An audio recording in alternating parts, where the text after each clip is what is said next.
कदमों में भी थकान थी, घर भी करीब था, पर क्या करें कि अब के सफ़र ही अजीब था।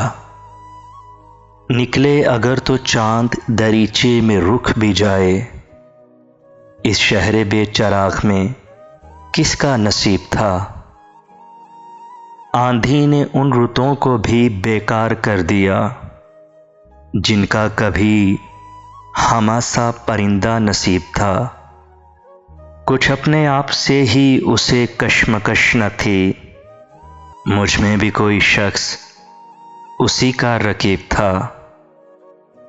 पूछा किसी ने मोल तो हैरान रह गया, अपनी निगाह में कोई कितना गरीब था।